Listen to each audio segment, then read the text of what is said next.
Hello बच्चों, कैसे हो आप सभी। मैं आशा करता हूँ कि आप सभी स्वस्थ होंगे, मस्त होंगे और आपकी पढ़ाई भी बहुत अच्छे तरीके से चल रही होगी। तो बच्चों, आज की इस क्लास में मैं आपको पढ़ाने वाला हूँ रेट्रोवायरस क्या होता है और एड्स वायरस क्या होता है। इन पॉइंट्स के बारे में मैं आपको आज समझाने वाला हूँ। चलिए आज की इस क्लास को शुरू करते हैं बिना किसी देरी के और पढ़ते हैं पॉइंट टू पॉइंट। है क्या रेट्रोवायरस और एड्स वायरस। तो सबसे पहले अगर हम बात करते हैं इंट्रोडक्शन की, ठीक है, इंट्रोडक्शन की बात करते हैं। इंट्रो की बात कर लें तो इंट्रो में सबसे पहले हम देखेंगे रेट्रोवायरस के बारे में। रेट्रोवायरस, रेट्रो विषाणु।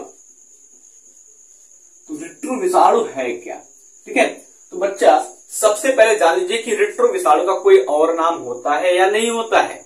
बात तो सही है कि जैसे कि आपका, हमारा, आपके दोस्तों का, आपके परिवार का एक नाम से ज्यादा दो नाम होता है। किसी किसी का क्या होता है, एक ही नाम होता है। एक नाम होता है स्कूल में जो चलता है, एक नाम होता है जो घर में लोग बड़े प्यार से, बड़े प्रेम से, दुलार के साथ बुलाते हैं। ठीक उसी प्रकार से जो रेट्रो वायरस है, रेट्रो विषाणु है, उसका भी दो नाम है। ठीक है, रेट्रो विषाणु का भी दो नाम है। तो रेट्रो विषाणु को हम HIV के नाम से भी जानते हैं। रेट्रो विषाणु क्या कहते हैं हम, HIV के नाम से भी जानते हैं। यानी कि हम कहेंगे retrovirus also known as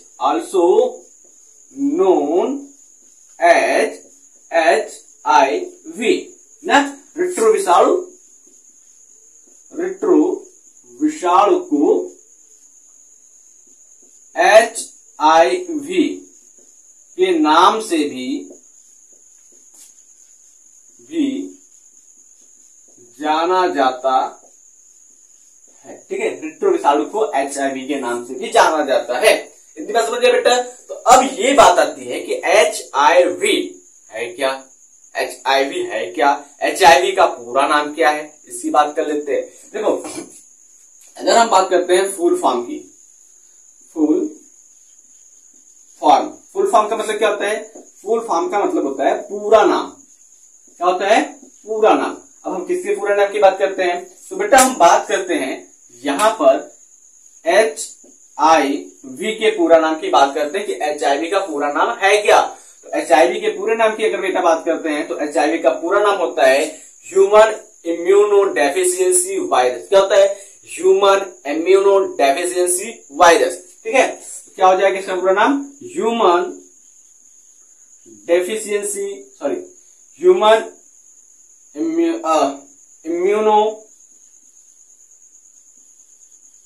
immuno deficiency virus. Human immuno deficiency virus HIV का पूरा नाम हो जाएगा। अब बात आती है कि HIV की खोज सबसे पहले किस वैज्ञानिक ने की थी। यहां पर मैं छोटे छोटे पॉइंट बता रहा हूं जो आपको कंपटीशन में बहुत बड़े बड़े मदद करेंगे। ठीक है, तो अगर हम बात करते हैं HIV की खोज किसने की थी, HIV की खोज की बात करते हैं। ठीक है, अगर हम बात करते हैं HIV की खोज किसने की थी, HIV की खोज करने वाले वैज्ञानिक है बेटा लुक मॉन्टेगनर। क्या नाम है, HIV की खोज करने वाले वैज्ञानिक का नाम है लुक मॉन्टेगनर। लुक मॉन्टेगनर।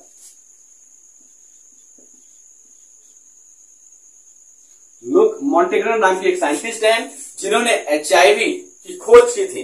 अब अगर हम बात करते हैं कि दुनिया में सबसे पहले HIV से उत्पन्न होने वाला रोग, ठीक है, अगर हम बात करते हैं HIV से उत्पन्न होने वाले रोग की, यानी कि हम लिखेंगे HIV कॉज्ड, यानी कि HIV से होने वाला रोग, HIV से होने वाला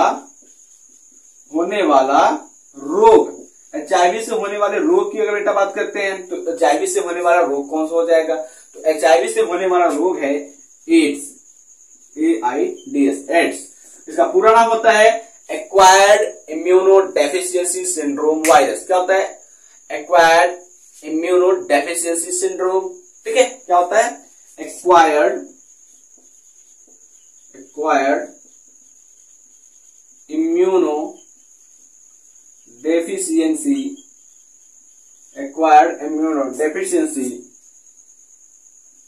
syndrome. Acquired immuno deficiency syndrome होता है एड्स का पूरा नाम।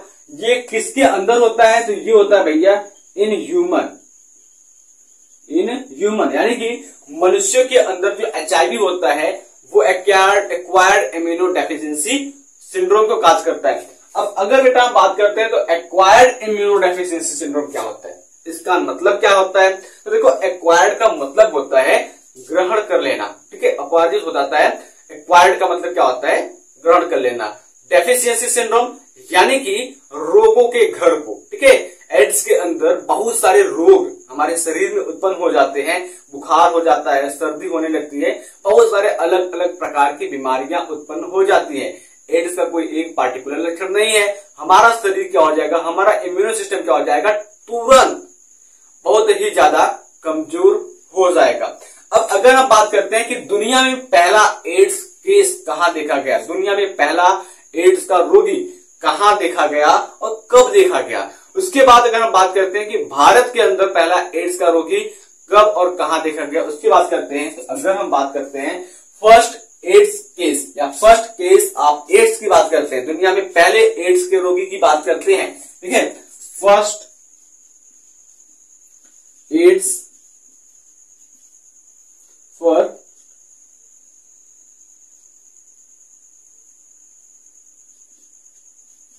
एड्स केस, ठीक है, फर्स्ट एड्स केस अगर हम बात करते हैं तो दुनिया का पहला जो एड्स केस है वो अटलांटा में 1981 ईस्वी में देखा गया था। कहां देखा गया था? वो देखा गया था अटलांटा में, अटलांटा, ठीक है, इन 1981 अटलांटा के अंदर 1981 ईस्वी में 1981 ईस्वी में दुनिया का पहला एड्स केस देखा गया था, दुनिया का पहला एड्स रोगी देखा गया था। अब अगर हम बात करते हैं फर्स्ट एड्स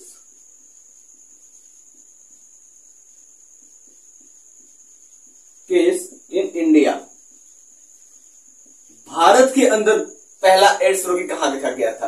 तो भारत के अंदर एड्स रोगी जो था पहला वो देखा गया था चेन्नई, भारत के चेन्नई सिटी में, ठीक है, भारत के चेन्नई सिटी में एड्स रोग सबसे पहले देखा गया था 1986 ईस्वी में। और ये हुआ किसमें था? तो ये वहां की वैश्याओं में हुआ था, सेक्स वर्कर में हुआ था, जो धंधा चलाती है, ठीक है, वैश्या मतलब धंधा चलाने वाली, उनके शरीर में इस रोग को सबसे पहले देखा गया था। तो हम बात करेंगे कहां पर देखा गया था, तो ये देखा गया था चेन्नई में, चेन्नई में। कब देखा गया था? तो इन 1986। किसमें देखा गया था? तो ये चेन्नई के वैश्याओं में देखा गया था, ठीक है, यानी कि ये किसमें देखा गया था? ये सेक्स वर्कर्स में देखा गया था, सेक्स वर्कर्स यानी कि वैश्या में देखा गया था, ठीक है, सेक्स वर्कर्स यानी वैश्याओं में ये देखा गया था। इतनी बात समझ में आया बेटा? चलो आगे अगर हम बात करते हैं किस प्रकार की सेक्स वर्कर्स थी, तो वो थी फीमेल सेक्स वर्कर, मेल नहीं, फीमेल सेक्स वर्कर, ठीक है, महिला वैश्या में देखा गया था सबसे पहले एड्स का केस। अब अगर हम बात करते हैं पूरी दुनिया में एड्स के कितने रोगी हैं इस समय, तो पूरी दुनिया में जो एड्स के रोगी हैं उसकी अगर हम बात करते हैं, एड्स पेशेंट या एड्स से संक्रमित रोग इस दुनिया में कितने हैं, तो हम लिखेंगे यहां पर AIDS, एड्स से संक्रमित, एड्स से संक्रमित लोग कहां? पूरी दुनिया में, ठीक है,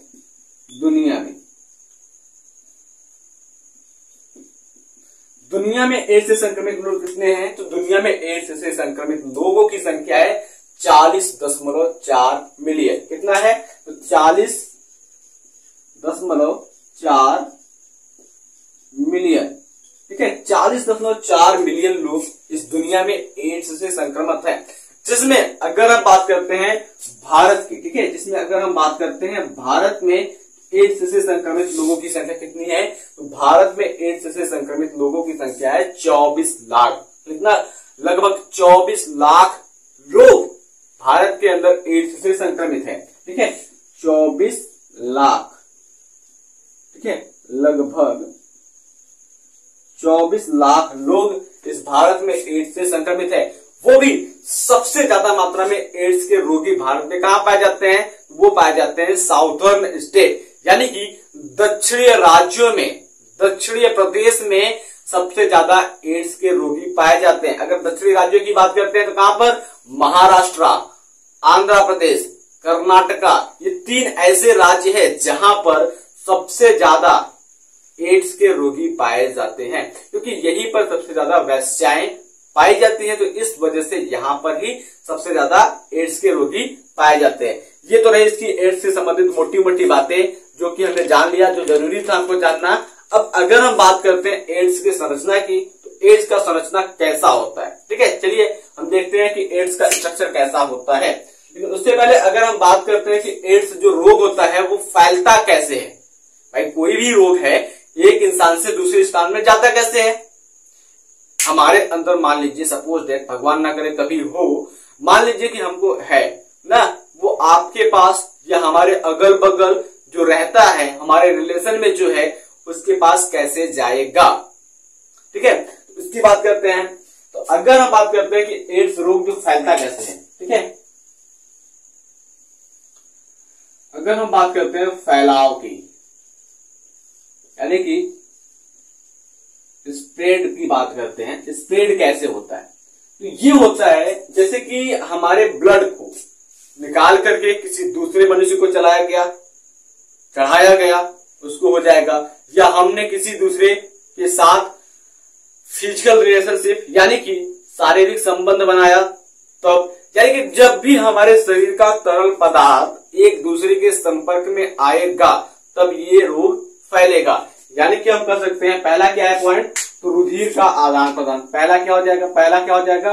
रुधिर का आदान प्रदान। ठीक है, रुधिर के आदान प्रदान हो जाएगा। दूसरा क्या हो जाएगा? शारीरिक संबंध बनाने से, शारीरिक संबंध बनाने से। ये 2 रीजन है सबसे बड़े जिसकी वजह से ये एड्स रोग जो होता है वो फैलता है। आप इन पॉइंट्स को नोट कर लीजिए क्योंकि ये कंपटीशन के लेवल से बहुत ही बढ़िया पॉइंट है। और हाँ, अगर आप एग्जाम में लिखते हैं तो भैया आपके सर जी बहुत खुश हो जाएंगे और नंबर तो आप मोड़ कर ही दे देंगे। तो अगर आप बात करते हैं एड्स के स्ट्रक्चर की कि एड्स का स्ट्रक्चर कैसा होता है,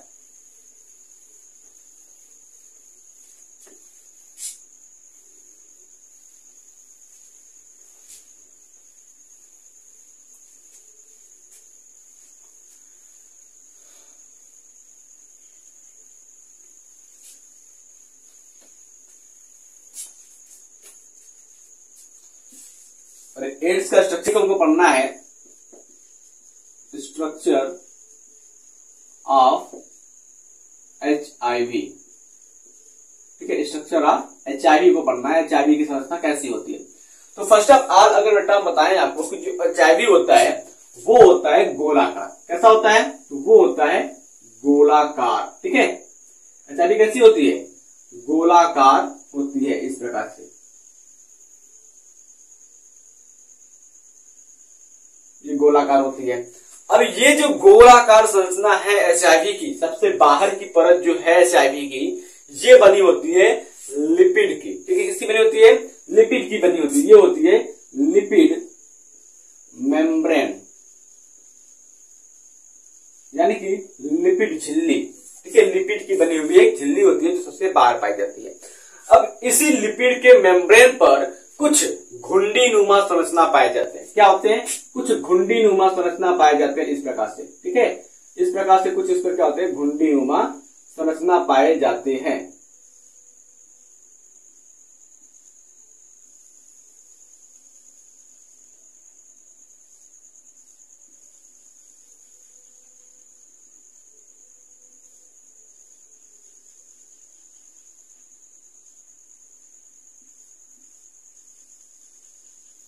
ये जो बेटा घुंडीनुमा संरचना है, इस घुंडीनुमा संरचना को क्या कहते हैं? तो ये घुंडीनुमा संरचना जो होता है वो ग्लाइकोप्रोटीन का बना होता है। किसका बना होता है? ग्लाइकोप्रोटीन का बना होता है, और इसको हम बाइंडिंग साइट के नाम से भी जानते हैं।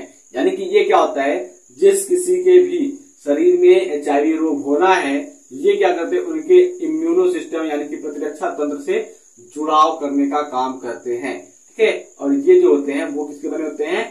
ये बने होते हैं आपके बहुत ही अच्छे पदार्थ ग्लाइकोप्रोटीन के। ठीक है, ये किस चीज के बने होते हैं भैया? ये बने होते हैं ग्लाइकोप्रोटीन के, ग्लाइकोप्रोटीन के बने होते हैं। अब इनके अंदर भी एक संरचना पाई जाती है, वो होती है प्रोटीन कोट, जिसको हम कहते हैं कैप्सिड। ठीक है, इनके अंदर भी एक संरचना पाई जाती है जिसको हम प्रोटीन कोड यानी कि कैप्सिड के नाम से जानते हैं, और वो इस प्रकार से कैप्सिड इनके शरीर के अंदर पाया जाता है। ठीक है,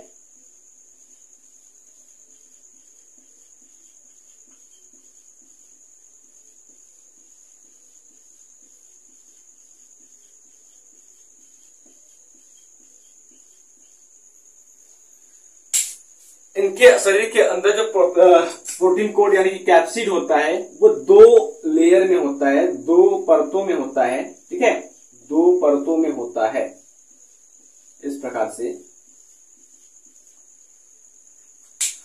ये तो हो गया इनका प्रोटीन कोड। कौन सा प्रोटीन कोड हो जाएगा भैया? ये अंतः प्रोटीन कोड हो जाएगा, यानी कि इनर प्रोटीन कोड, और ये जो हो जाएगा ये हो जाएगा outer protein code.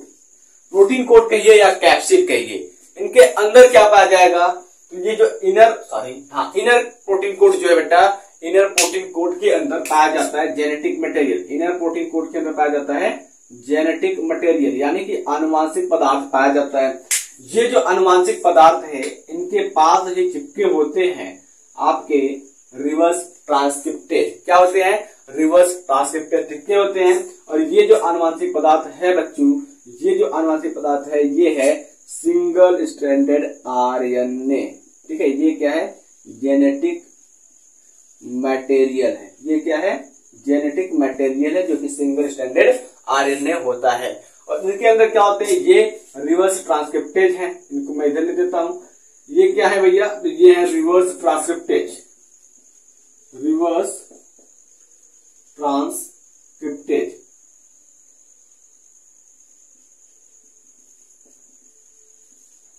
Reverse transcriptase होते हैं।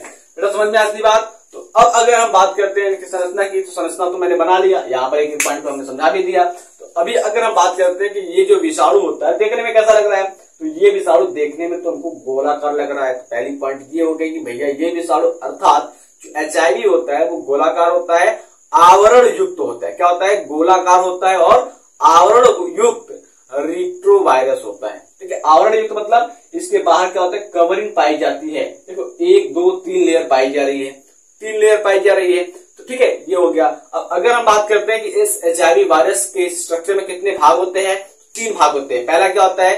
केंद्रीय भाग, जिसको हम क्रोड कहते हैं, जहां पर हमारा क्या होता है? जेनेटिक मटेरियल पाया जाता है। दूसरा होता है मध्य भाग, जिसको हम कैप्सिड कहते हैं। मध्य भाग 2 भागों में होता है। देखो पहला क्या होता है? इनर, और दूसरा होता है आउटर। मध्य भाग यानी कि इनर और आउटर 2 भाग होता है। और ये बना किस चीज का होता है भैया? ये बना होता है प्रोटीन का, जिसको हम कैप्सिड के नाम से जानते हैं। प्रोटीन कोड कहिए या कैप्सिड कहिए। उसके बाद जो सबसे बाहर का भाग होता है, तो ये वाला बाहर का भाग होता है। ठीक है, जो बना होता है लिपिड का। इतनी बात समझ में आई? अगली पॉइंट अगर हम बात करते हैं, सबसे मेन पॉइंट जो एग्जाम में पूछा जाता है वो है कि HIV के अंदर किस प्रकार का जेनेटिक मटेरियल पाया जाता है। तो आंसर हो जाएगा बेटा कि HIV के अंदर सिंगल स्टैंडर्ड जेनेटिक मटेरियल पाया जाता है। और ये क्या होता है? एक ही प्रकार के राइबोन्यूक्लियोटाइड की श्रृंखला होती है। क्या होती है? एक ही प्रकार के राइबोन्यूक्लियोटाइड की श्रृंखला होती है। आगे अगर बात करते हैं तो इसका जो कैप्सिड होता है, केंद्रिक को जो होता है चारों ओर से प्रोटीन की अणुओं से ढका होता है। ठीक है, ये प्रोटीन की अणुओं से चारों ओर से ढका होता है, जिसे न्यूक्लियो कैप्सिड के नाम से जानते हैं।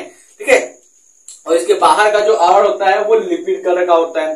तो इतनी बात तो समझ में आ गई बेटा। तो मैं आशा करता हूं कि जो स्ट्रक्चर है HIV का वो आपको अच्छे से समझ में आ गया होगा। नेक्स्ट टर्म पर हम पढ़ेंगे HIV का लाइफ साइकिल। ठीक है, तो HIV की लाइफ साइकिल पढ़ेंगे कि HIV किसी भी बॉडी में घुस करके कैसे इन्फेक्शन को उत्पन्न करता है। तो मिलते हैं आपसे अगले क्लास में, तब तक के लिए जय हिंद, जय भारत।